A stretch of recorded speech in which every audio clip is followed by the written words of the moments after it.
Hello friends, welcome back to my channel. আজকের আমি তোমাদের সাথে শেয়ার করব কাঁচকলা আলু দিয়ে কাতলা মাছের ঝোল রেসিপি। এখানে আমি 1 কেজি ওজনের একটা কাতলা মাছ নিয়েছি। কাতলা মাছটা কেটে নেব।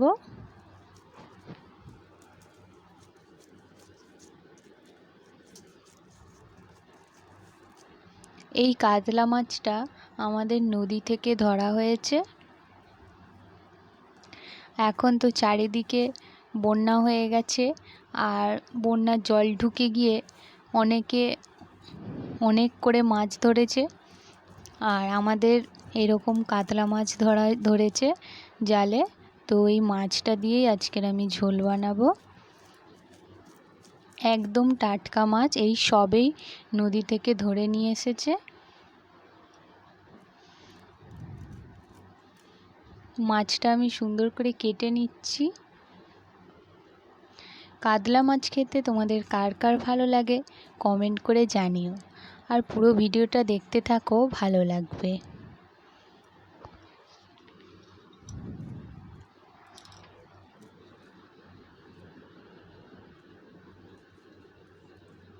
মাছটা কেটে নিয়েছি, এবার মুড়োটা কেটে নিচ্ছি। কাটা হয়ে গেছে। মাছটা আমি পরিষ্কার করে ধুয়ে নিয়ে চলে এসেছি। এর মধ্যে লবণ মাখিয়ে 10 মিনিটের মতো রেখে দেব। এবারে একটা গামলিতে জল নিয়েছি, হলুদ দিয়ে দিলাম, আর কাঁচকলা আলুটা কেটে রেখেছিলাম হলুদ জলের মধ্যে দিয়ে রেখে দেব। তাহলে কাঁচকলাটা কালো হয়ে যাবে না। আর এখানে আমি একটা মশলা বানিয়ে নেব। গোটা জিরে, শুকনো লঙ্কা, গোটা ধনে ভেজে গুঁড়ো করে নেব। আর এখানে আমি একটা বাটিতে ধনে, জিরে, মৌরি এই মশলাটা আমি বেটে নেব। মাছটা রেখে দিয়েছিলাম 10 মিনিটের মতো। এবারে মাছের মধ্যে হলুদ গুঁড়ো মাখিয়ে নিচ্ছি। তোমরা চাইলে এর মধ্যে একটু সর্ষের তেল দিয়েও মেখে নিতে পারো। মাছ ভাজার জন্য কড়াইয়ে তেল দিয়ে দিলাম।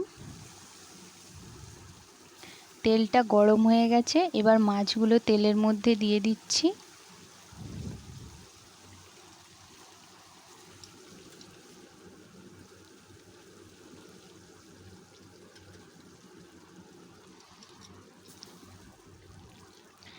মাছগুলো এবার উল্টে দেব।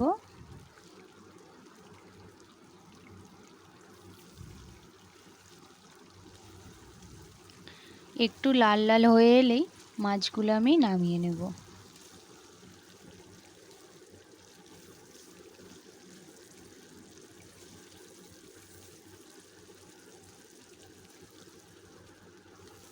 তো লাল লাল করে ভাজা হয়ে গেছে মাছগুলো, এবারে নামিয়ে নেব। আবার একটু তেল দিয়ে দিলাম, 5 ফোড়ন দিলাম, পেঁয়াজ কুচি, কারি পাতা দিয়ে দেব। আমাদের বাড়িতেই কারি পাতার গাছ আছে। পেঁয়াজটা একটু ভেজে নেব।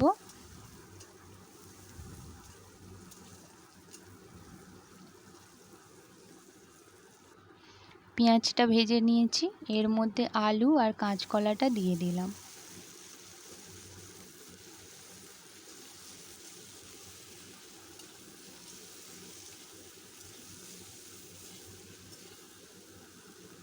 আলু কাঁচকলাটা একটু ভেজে নিয়েছি, এর মধ্যে দিয়ে দিলাম হলুদ গুঁড়ো আর স্বাদ মতো লবণ,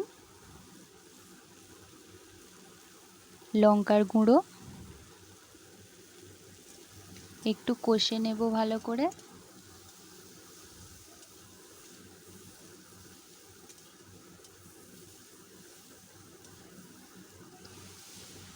অল্প একটু কষে নিয়ে জল দিয়ে দিলাম।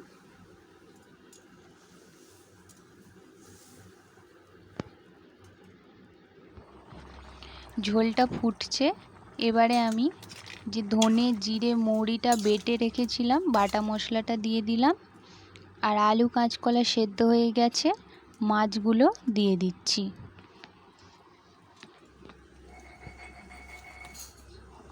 মাছগুলো দিয়ে দিয়েছি। এবারে যে ভাজা মশলাটা করে রেখেছি সেটা দিয়ে দেব। ভাজা মশলাটা দিয়ে দিয়েছি, ঝোলটা হয়ে গেছে, এবারে নামিয়ে নেব।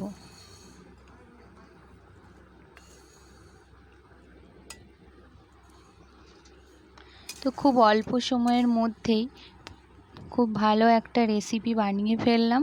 তোমরা চাইলে কাতলা মাছের অনেক কিছুই রেসিপি বানাতে পারবে, কিন্তু একবার এইভাবে ঝোল বানিয়ে খেয়ে দেখবে, ভালো লাগবে। আর আমার চ্যানেলটাকে সাবস্ক্রাইব করে আমার পাশে থেকো। ধন্যবাদ।